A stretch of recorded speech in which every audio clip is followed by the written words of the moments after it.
Selamat malam Bapak Ibu Saudara yang terkasih di dalam kasih Kristus.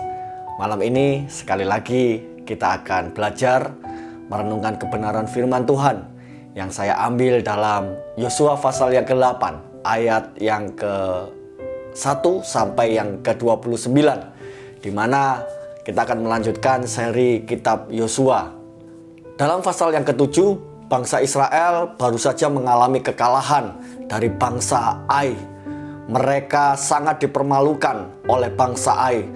Kuantitas bangsa Israel lebih banyak daripada rakyat kota Ai. Tetapi karena dosa, karena kesalahan, maka bangsa ini mengalami kekalahan.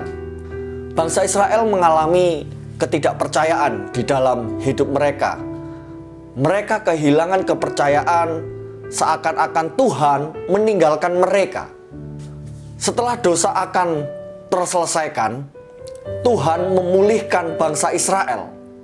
Dan Tuhan menyatakan janjinya kepada Yosua untuk memberikan kota Ai kepada bangsa Israel. Janji ini membuat Yosua dan bangsa Israel mulai bersemangat.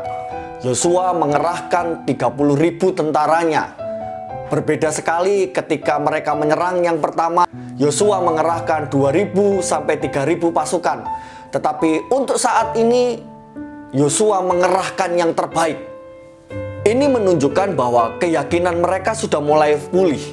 Janji firman Tuhan memberi semangat kepada mereka, menyegarkan semangat untuk maju berperang. Kali ini bangsa Israel menjaga kekudusan dan taat kepada Tuhan. Setelah melalui strategi jitu dalam berperang, mereka dapat merebut kota Ai.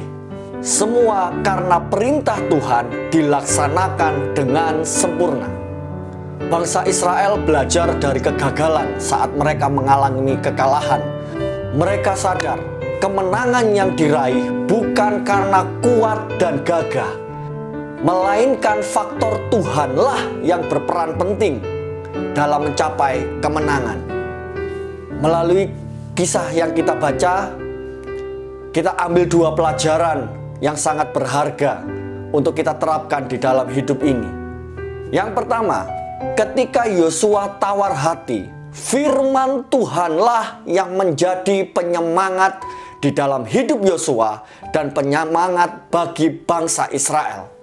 Yosua dan bangsa Israel bangkit berdiri berdasarkan firman Allah.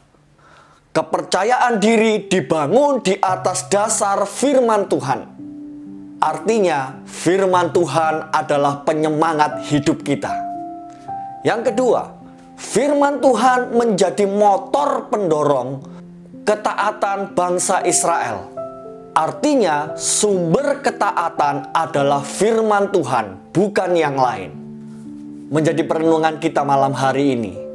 Sudahkah firman Tuhan menjadi penyemangat di dalam hidup kita? Sudahkah firman Tuhan menjadi sumber utama penyemangat hidup kita? Sudahkah firman Tuhan menjadi sumber ketaatan hidup kita? Apakah karena ada keinginan yang ingin Tuhan buat di dalam hidup kita sehingga hari ini kita melakukan ketaatan? Ataukah kita semua taat karena kita memang mencintai firman Allah? Tetapi lewat kisah ini, mari kita ambil suatu pelajaran bahwa firman Tuhan adalah penyemangat hidup kita. Firman Tuhan adalah sumber ketaatan hidup kita.